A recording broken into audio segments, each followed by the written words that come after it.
sit. Yeah.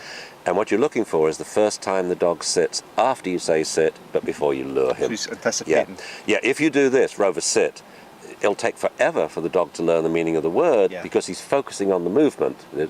We call it selective attention. Okay. The dog's selectively attending to what's more important. You're moving. Yeah. Not what you say. I mean, most of what you say, I love that Larson cartoon, blah, blah, blah, blah, blah, blah, dinner, blah, blah, blah, blah, walkers. Yeah. Most of what we say, the dogs have to learn to irrelevant, irrelevant. Oh, God, he's talking again. Irrelevant, irrelevant. Walkers, okay, I'm ready.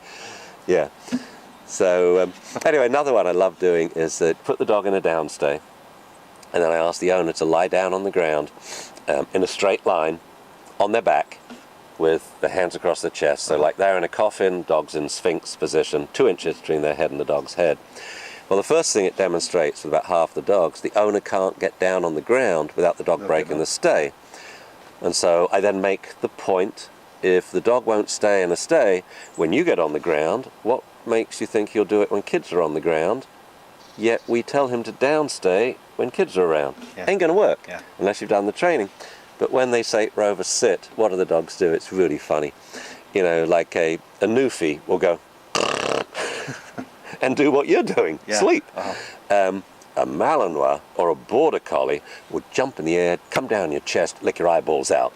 Because what they're reading, you see, is the body position. And the only things that happen when you're on the ground are sleepy time or playtime.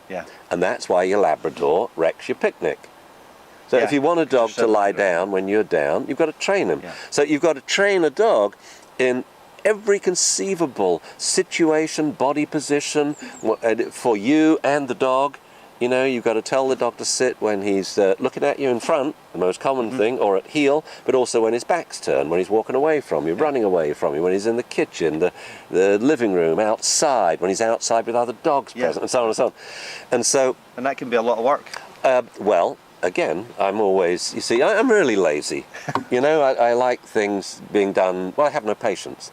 I want to do things quickly, and I want it to be fun, so that's my view on dog training. You'd never hear me say, you want to be a good dog trainer, you got to be consistent and have good timing. Because I don't know too many people who are consistent and have good timing, so I design techniques where you can be totally inconsistent and have crappy timing. And can do it yesterday. You can do it really, really, very, very quickly.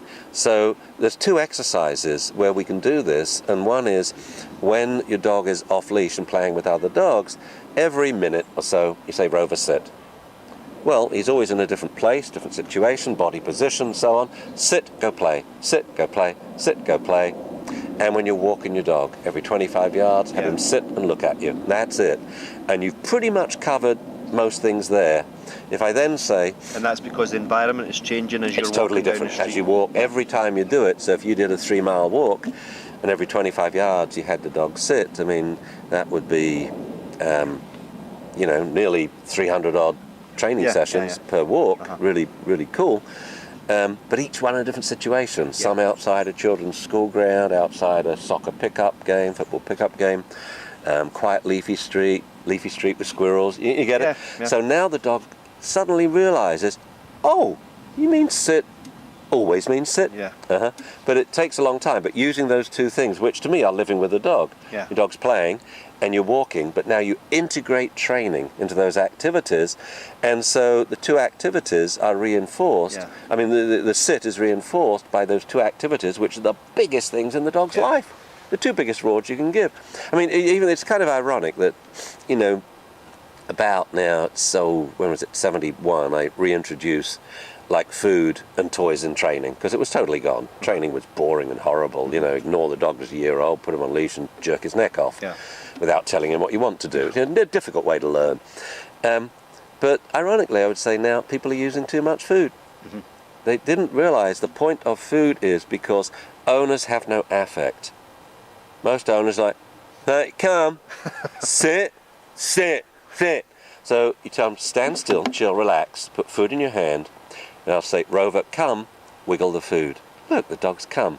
Now say, Rover, sit, lift the food up. He's sitting. Now down and sit and stand and down and roll over. And, and so the food is to get the dog to watch the owner's hand. Well, in 9 trials, you phase it out. I was just writing the stuff on my computer yesterday. The 10th time I do it, no food in my hand at all. I step back, puppy, come here, puppy, sit. And what happens if the dog doesn't do it? Oh, I That's what put we're food in my talking hand again. about. Okay. But it just means he's a slow learner, that's Yeah, all, okay. you know. And then the food's gone from your hand. Yeah. Then I do another, I think it's 10 trials. Then I say, right, food off your body. Not only food off your body, empty your pockets, bait bag on the table. Someone else has to hold it.